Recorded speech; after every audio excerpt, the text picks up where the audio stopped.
अब मैं वापस आ गया हूँ लेके हाउ डू ऑर्गेनिजम्स रिप्रोड्यूस, जो कि साइंस का चैप्टर है, और ये है पार्ट 4। इससे पहले 3 पार्ट आ चुके हैं। उन 3 पार्ट में क्या हुआ?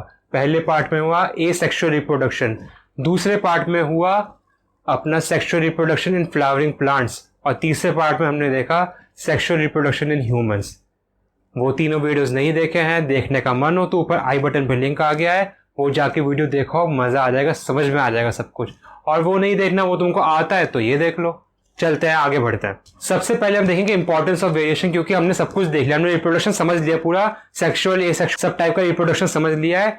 हमने ये जाना है कि सेक्सुअल रिप्रोडक्शन एसेक्सुअल के ऊपर इसलिए होता है क्योंकि वेरिएशन आते हैं। वेरिएशन का फायदा क्या है? वेरिएशन का फायदा क्या है ये समझना जरूरी है। 2 मेन फायदे हैं। पहली बात, it allows for the survival of the species amidst the constantly changing environmental conditions.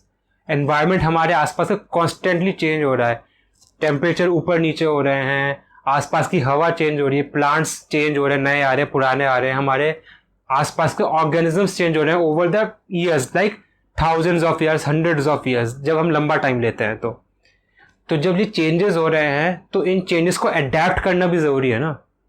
कोई स्पीशीज अडेप्ट करेगी इन चेंजेस को तभी तो सर्वाइव कर पाएगी over the long time. Adapt कैसे करेगी? अडेप्ट तभी कर पाएगी जब उसमें चेंजेस आएंगे, उसमें वेरिएशंस आएंगे। जब स्पीशीज की इनकमिंग जनरेशन में जो नई जनरेशन आएंगी उनमें कुछ ऐसे वेरिएशंस आएंगे जो कि उसको अडेप्ट करने में हेल्प करेंगे टू द न्यू एनवायरनमेंट, तभी स्पीशीज का सर्वाइवल इंश्योर होगा। इसलिए वेरिएशंस इंपॉर्टेंट होते हैं। अगर वेरिएशंस नहीं जाएंगे, स्पीशीज ऐसी की ऐसी ही रहेगी, तो जैसे जैसे एनवायरनमेंट चेंज होगा वो उसको सर्वाइव नहीं कर पाएंगे, उसको अडेप्ट नहीं कर पाएंगे और ओवर द टाइम एलिमिनेट हो जाएंगे। ठीक है, तो इसलिए स्पीशीज के लिए वेरिएशन ज़रूरी है। दूसरी इंपॉर्टेंस ये है कि इवोल्यूशन होता है। हम कहाँ से आए? We were not the first organisms to come on the earth. सबसे पहले एक सेल का बैक्टीरिया आया था, उस एक सेल के बैक्टीरिया से आज हम बने हैं, जो कि इतने कॉम्प्लेक्स ऑर्गेनिजम्स हैं, जो कि सेल्फ कॉन्शियस हैं, जो कि बोल सकते हैं, we can speak languages, we can talk properly, हमारे पास स्पेशलाइज्ड बॉडी स्ट्रक्चर्स हैं। ये सब कैसे हुआ? ये सब हुआ इवोल्यूशन के through, over thousands of lakhs of millions of years. इतने लंबे टाइम में धीरे धीरे वेरिएशंस आते गए, एक्यूमुलेट होते गए, और वेरिएशंस नए आते गए। इस तरह से इवोल्यूशन होते होते होते होते एक बैक्टीरिया से हम ह्यूमंस बन के आए हैं। तो ये है फायदा वेरिएशन का। वेरिएशन इसलिए बहुत इंपॉर्टेंट है। समझ में आ गया वेरिएशन की इंपॉर्टेंस? तो अब हम नेक्स्ट देखते हैं चेंजेस इन एडोलेसेंस। एडोलेसेंस क्या? एडोलेसेंस वो एज है जब आप सेक्सुअली मैच्योर होने लगते हो। ये सेक्सुअली मैच्योर होने की स्टेज कब आती है? यूजुअली 12 to 13 ईयर्स की एज के आसपास आप सेक्सुअली मैच्योर होने लगते हो, एडोलेसेंस आ जाती है। लेकिन इस एडोलेसेंस में होता क्या है? एडोलेसेंस में ये होता है कि आपकी बॉडी में कुछ चेंजेस आते हैं जिससे आप सेक्सुअली मैच्योर होते हो, आपके अंदर सेक्सुअल डेवलपमेंट होता है, आप रिप्रोडक्टिवली एबल बन जाते हो। साथ ही साथ आपके अंदर ऐसे विजिबल फीचर्स आ जाते हैं जिससे ऑपोजिट सेक्स काफ़ी हद तक डिटरमिन कर सकता है कि आप सेक्सुअली मैच्योर हो कि नहीं। ठीक है, तो ये चेंजेस 3 कैटेगरीज में डिवाइड कर सकते हैं। पहली कैटेगरी वो चेंजेस की है जो कि बोथ मेल और फीमेल में देखे जाते हैं, दोनों ही जेंडर्स में चेंजेस देखे जाते हैं। तो इन जेंडर्स को देख लेते हैं फटाफट। तुम्हारे सामने यहाँ पे है, मेरे यहाँ सामने, तो मैं यहाँ फटाफट पढ़ के तुमको बताऊंगा। पहला चेंज है growth of thick here in the genital areas and the armpits. तो जेनाइटल एरिया यानी कि genital areas in between the thighs, thighs के बीच में जेनाइटल एरिया यानी कि फीमेल में वेजाइना के पास का एरिया और मेल्स में पेनिस के पास का एरिया, वो जो है एरिया है थाइज के बीच में थोड़ा सा, उस पर काफ़ी थिक हेयर ग्रोथ होती है दोनों ही जेंडर्स में। और दूसरा काइंड ग्रोथ होती है आर्मपिट्स में, आर्मपिट्स में ग्रोथ होती है थिक हेयर की दोनों ही जेंडर्स में। नेक्स्ट क्या है? नेक्स्ट है आपका growth of thinner here in और ऑन फेस। फेस पे थिन हेयर आने लगते हैं, मेल्स में तो काफ़ी थिक हेयर भी आएंगे जो कि हम देखेंगे आगे, लेकिन फीमेल में भी थिन हेयर्स तो आते ही आते हैं फेस के ऊपर, और आर्म्स और लेग्स पे थिन हेयर आते ही हैं, वो तो सबको पता ही है। ठीक है, नेक्स्ट क्या है? नेक्स्ट ये है कि आपकी स्किन ऑयली बनने लगती है और उसमें पिंपल्स आने लगते हैं। तो अगर तुमको पिंपल्स आ रहे हैं तो टेंशन ना लो, ये एडोलेसेंस का फीचर है, होता ही है, किसी को कम किसी को ज़्यादा, लेकिन सबके पिंपल्स आते हैं, स्किन ऑयली हो जाती है, टेंशन लेने की बात नहीं है। नेक्स्ट क्या है? नेक्स्ट फीचर ये है कि आप काफ़ी कॉन्शियस हो जाते हो अपनी बॉडी को लेकर और दूसरे की बॉडी को लेकर इन न्यू वेज।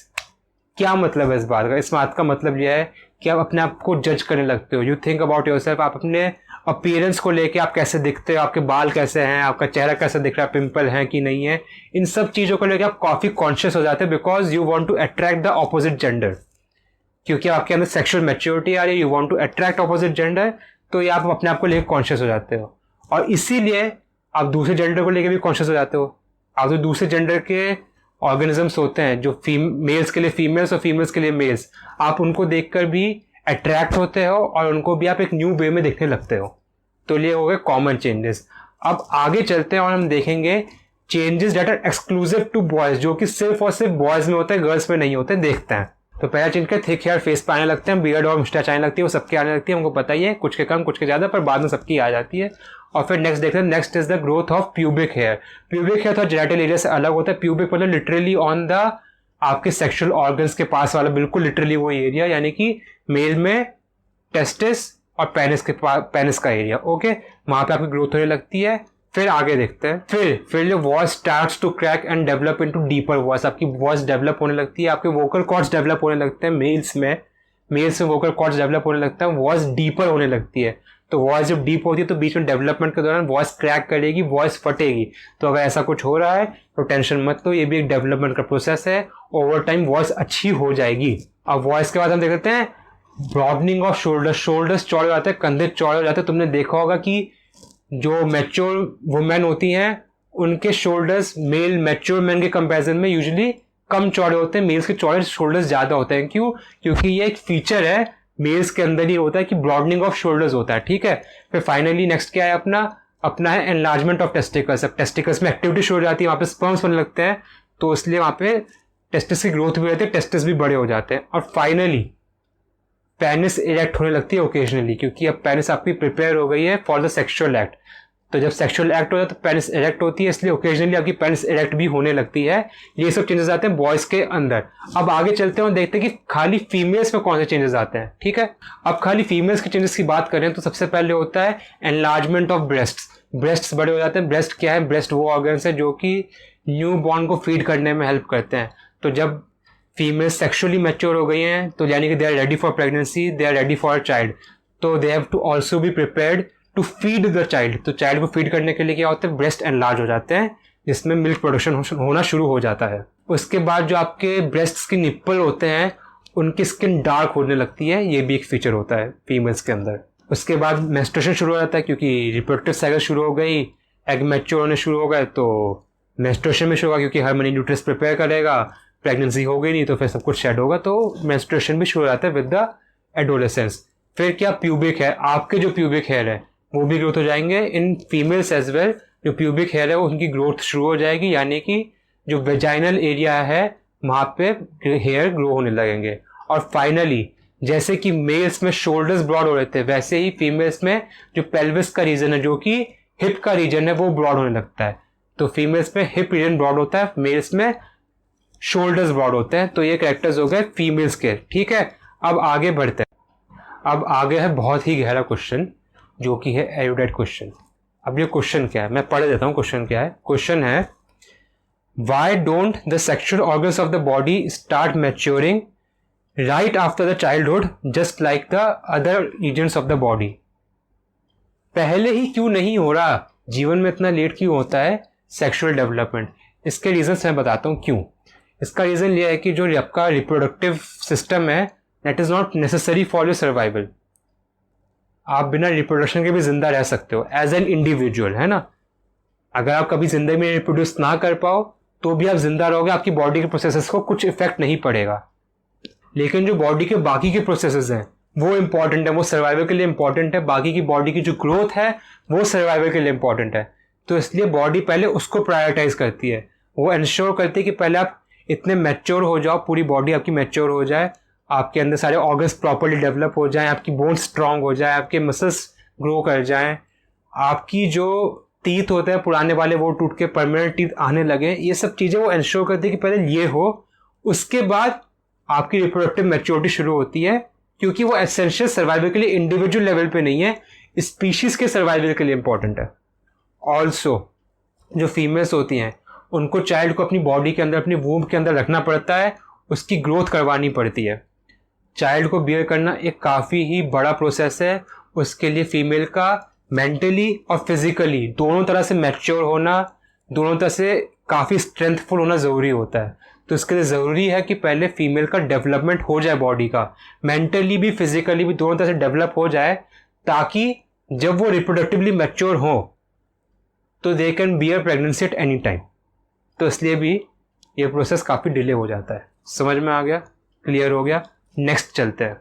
नेक्स्ट अब हम देखेंगे कॉन्ट्रासेप्टिव मेथड्स। कॉन्ट्रासेप्टिव मेथड्स क्या? कॉन्ट्रासेप्टिव मेथड्स में यूजुअली या तो आप कोई पिल्स लोगे यानी कि ड्रग्स लोगे, या फिर मेडिसिन लोगे जो केमिकल्स होंगे, या फिर आप कोई डिवाइस यूज़ करोगे, या फिर आप कोई प्रोसीजर यानी कि मेडिकल प्रोसीजर करवाओगे। किस लिए? टू रेस्ट्रिक्ट प्रेगनेंसी, ताकि प्रेगनेंसी ना हो। कॉन्ट्रासेप्टिव ज़रूरी क्यों है? कॉन्ट्रासेप्टिव इसलिए ज़रूरी है because humans engage in sex for pleasurely purpose as well. हम लोग खाली प्लेजर के लिए भी सेक्स के एक्ट में इन्वॉल्व होते हैं। दैट डजंट मीन कि हमको बेबी भी चाहिए। We are not prepared for child sometimes. हम लोग चाइल्ड के लिए कभी कभार प्रिपेयर्ड नहीं होते हैं। इसलिए ज़रूरी है कि हम कॉन्ट्रासेप्टिव यूज़ करें जब हम खाली प्लेजरली रिक्वायरमेंट्स के लिए सेक्सुअल एक्ट में एंगेज हो रहे हैं, ताकि एक चाइल्ड का प्रेशर हम पे ना आए।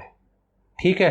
दूसरी रिक्वायरमेंट ये भी है कि कॉन्ट्रासेप्टिव मेथड्स इसलिए भी ज़रूरी हैं क्योंकि there are many sexually transmitted diseases. कुछ डिजीजेस जो होते हैं वो सेक्सुअली ट्रांसमिट होते हैं, और उनको अवॉइड करने के लिए ये ज़रूरी होता है, क्योंकि काफ़ी dangerous diseases like AIDS, syphilis, जिनका प्रॉपर ट्रीटमेंट अवेलेबल नहीं है।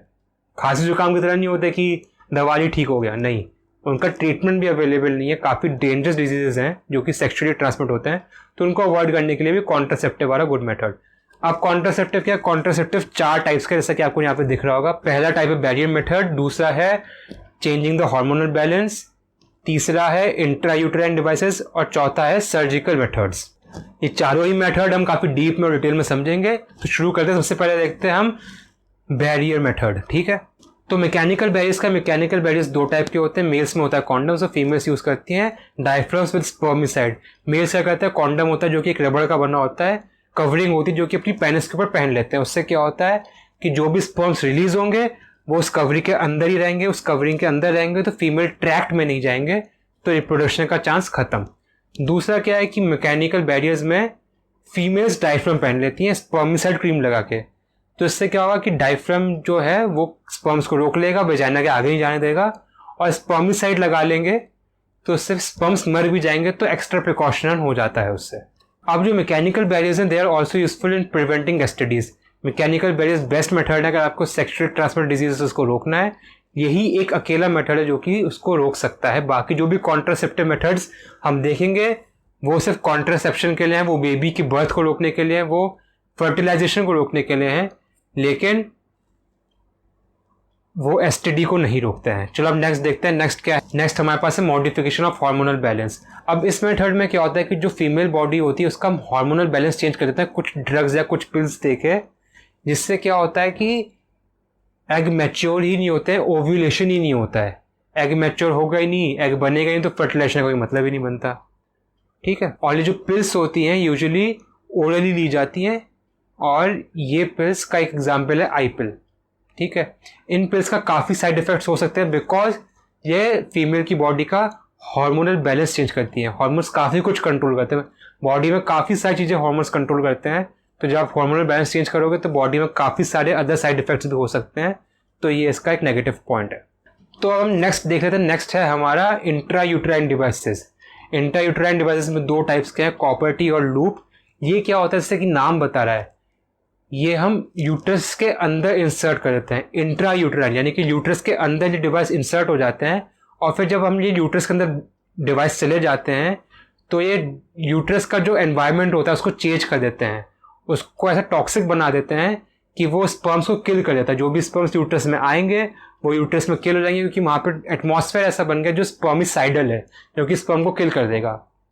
और अगर गलती से फर्टिलाइजेशन हो भी जाए, कोई स्पर्म बच के निकल जाए, तो ये एटमॉस्फेयर ऐसा बना के रखते हैं कि वहाँ पे जो है एम्ब्रियो इम्प्लांट नहीं हो पाएगा कभी भी, एम्ब्रियो मर जाएगा जब यूट्रस में आएगा। तो इस तरह से प्रेगनेंसी प्रिवेंट हो जाती है। फाइनली हमारे पास है जो 4th मेथड, जो कि है सर्जिकल मेथड।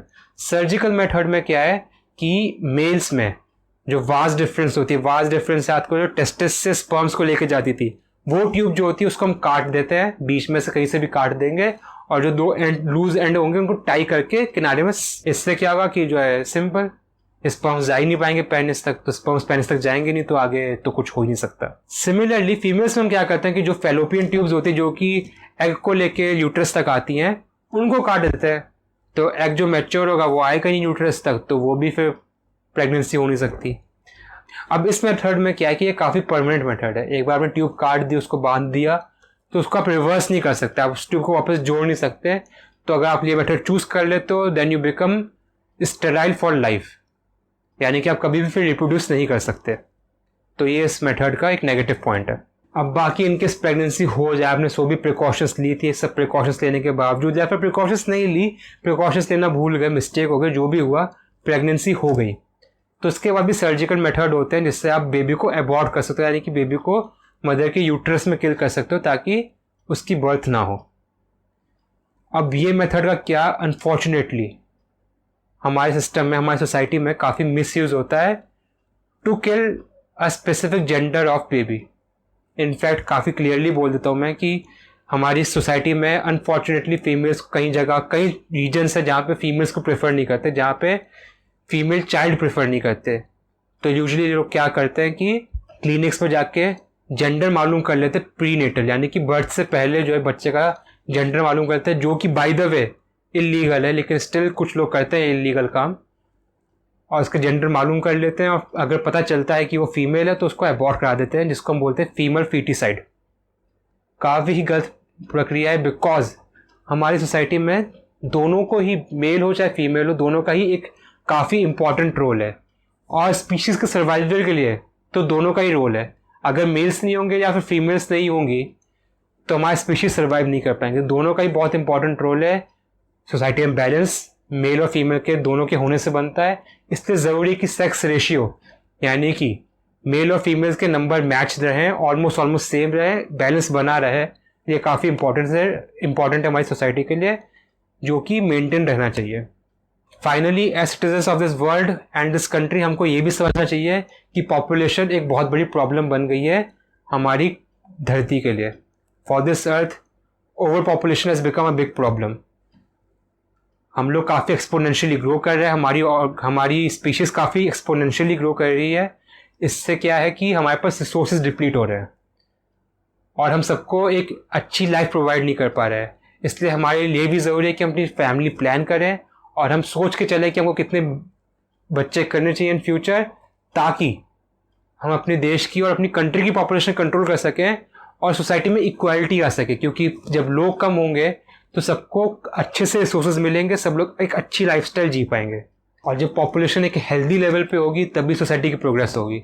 अब प्रोग्रेस की बात की है तो यार हमारी भी कुछ प्रोग्रेस करवा दो, वीडियो लाइक कर दो, अपने दोस्तों के साथ शेयर कर दो, और पसंद नहीं आ रही हो तो मत लाइक करो, सब्सक्राइब पर ज़रूर कर दो, अगला वीडियो देखो वो लाइक कर दो।